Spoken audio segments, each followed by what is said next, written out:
একজন বিচার করতে পারছি না।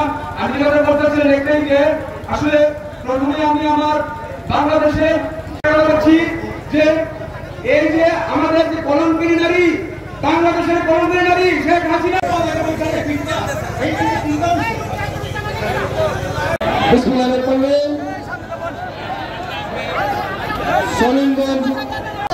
এবং আগামী নির্বাচনে আমাদের যোগ্য নেতা নাজমুল তাপসকে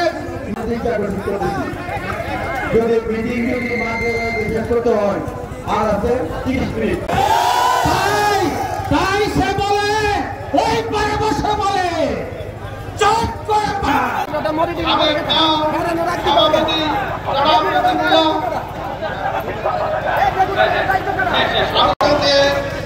এবং সলিমগঞ্জের পক্ষ থেকে সবাইকে আন্তরিক মোবারকবাদ ও সালাম।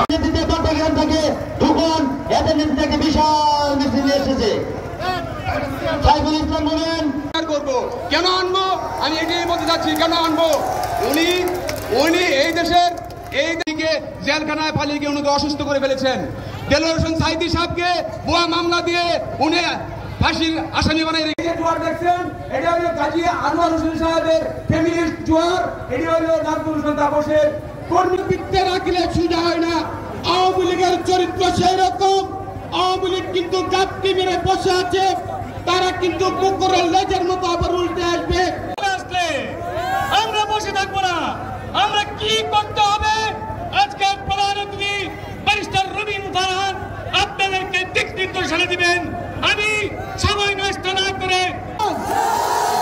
আপনারা হাত দেখিয়ে যারা নেতৃবৃন্দকে দেখিয়ে দেন, হাত দেখে সৌরভী যারা নেতৃবৃন্দ ব্যারিস্টার রবিন ফারহান আপনারা দেখুন।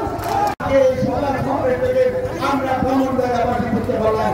আমি আপনাদের বলতে চাই আপনারা সঠিক জায়গায় আছেন, সঠিক জায়গায় থাকবেন। ইনশাআল্লাহ রাজপুর শেষ কাপড় থেকে আপনারা আগামী দিনে বিজয় মিছিল করবেন।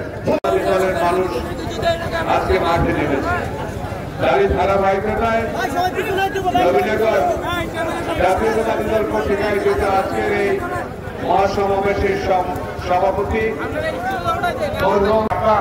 আপনাদের এখানে ইউনিয়ন চলে গেছে। আমাকে উনি বলছিল তাহলে আমার ডান হাত আপা সলিমগঞ্জ এবং ভলিগঞ্জের মাটির থেকে আমাদের নির্বাচনী প্রচারণা সব সময় এই মাটির থেকে শুরু হয়েছে। আগামী নির্বাচনের প্রস্তুতি ইনশাআল্লাহ আমরা এই সভার মাধ্যমে শুরু করতে যাচ্ছি। আপনারা হয়তো বা গত ৩-৪ বছরে আমাদের জেলার যে রাজনীতির অবস্থা হয়েছে, অনেকে মর্মাহত, শোকাহত, অনেকে রাজনীতি ছেড়েও দিতে চেয়েছেন। আমি জানি এমনও কিছু সময় ছিল আমরা নিজেরাও হতাশ হয়ে গিয়েছিলাম। আপনাদেরকে আমি আশ্বাস করে দিয়ে যেতে চাই, রাজনীতিটা কিন্তু ১০০ মিটারের দৌড় না, এটা একটা ম্যারাথন। এবং এই ম্যারাথনে সর্বশেষ যে দাঁড়িয়ে থাকতে পারবে সেই বিজয়ী হবে। নবীনগরের মাটিতে উইরা এসে জুড়ে বসবেন আর মানুষের উপর চাপে ঘুরাবেন আর মনে করবেন কমিটি দিয়ে আপনারা সবকিছু করে ফেলবেন। এইটা কিন্তু ঠিক না। আমরা ভদ্র, আমরা নম্র, আমরা ভদ্রতার সাথে আপনাদেরকে যদি সম্মান দিয়ে থাকি সেটা আমাদের শিষ্টাচার।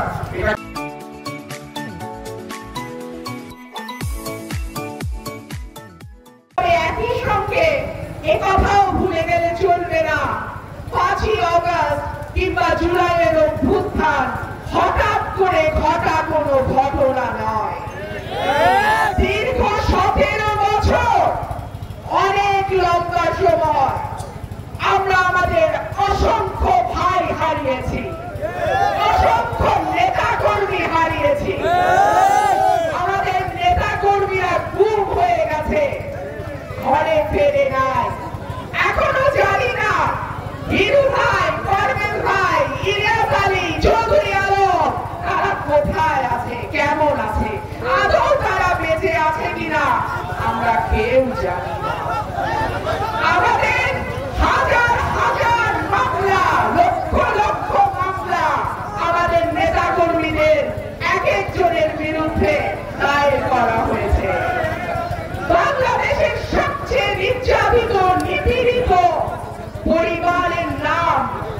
জিয়া পরিবার। এই পরিবারে তিনবারের সাবেক প্রধানমন্ত্রী, বাংলাদেশের সবচেয়ে জনপ্রিয় দল বিএনপির চেয়ারপারসন বেগম খালেদা জিয়াকে মিথ্যা মামলায় প্রতিহিংসার বশবর্তী হয়ে এই বয়সে জেলে পাঠানো হয়েছে। সুতরাং অগাস্ট মাসের, জুলাই মাসের অভ্যুত্থান হঠাৎ আসা কোন অভ্যুত্থান নয়। এই অভ্যুত্থানের পেছনে আপনার আমার অনেক দুঃসহ দিন, দুঃসহ রাত স্মৃতি আছে। আমাদের কি শেখ হাসিনা পালায় গেছে, চুপ করে আছে, কখন চট করে ঢুকে যাবে, চট করে ঢুকে গেলে কি জবাব দিতে হয় আমরা জানি, তাই না? ওবায়দুল কাদের, কাউয়া কাদের, কাউয়া কাদের প্রায় একটা কথা কইত, বসন্তের কোকিল তার দলে আসা ঢুকছে। একটা কথা ভাই সাবধান করে দেই সবাইকে, বসন্তের কোকিলের ওড়াউড়ি কিন্তু আমরাও লক্ষ্য করতেছি। ইনশাআল্লাহ যদি একটি সুষ্ঠু নির্বাচন হয়, বিএনপি 250-এর উপরে আসন নিয়ে আর এই জনপ্রিয়তা দেখে বহু লোক মনে করে যাদের 17 বছরে কেউ দেখে নাই, তারা মনে করে একটা পদ না করা যায়, একটা বাণিজ্য না করা যায়, একটা কমিটি না দেওয়া যায়, একটা নমিনেশন না কোনোভাবে কাউকে পাওয়া যায়।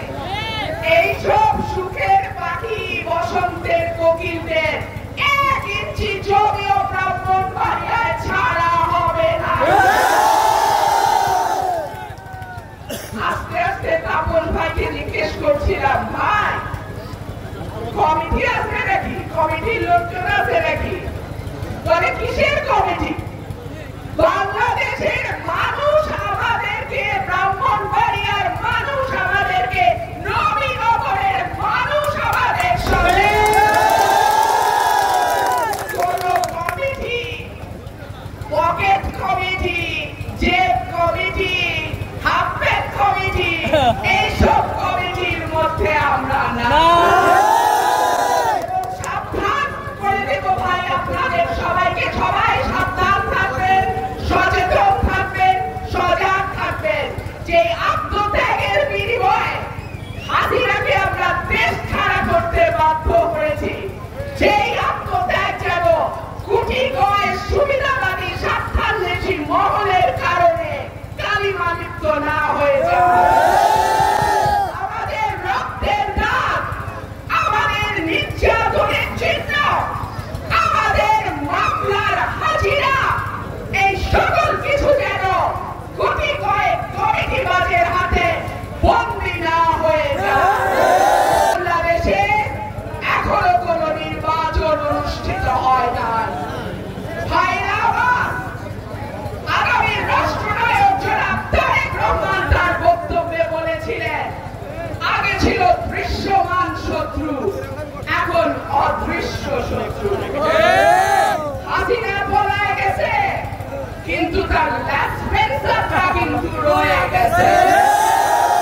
সুতরাং কেউ যদি বিএনপির নাম ব্যবহার করে সেই ল্যাসপেন্সারদের পুনর্বাসনের চেষ্টা করে, হুঁশিয়ার করে দেয়, সাবধান করে দেয়, ব্রাহ্মণবাড়িয়ার মানুষ সেটা মেনে নেবে না। আমরা আগামী নির্বাচন যত দ্রুত সম্ভব তত দ্রুত দেবার জন্য দাবি জানাই। আমরা বিশ্বাস করি সংস্কার প্রয়োজন, আমরা বিশ্বাস করি সাংবিধানিক সংস্কার প্রয়োজন, আইনগত সংস্কার প্রয়োজন, বিচার বিভাগের সংস্কার প্রয়োজন, আমাদের নির্বাচন কমিশনের সংস্কার প্রয়োজন।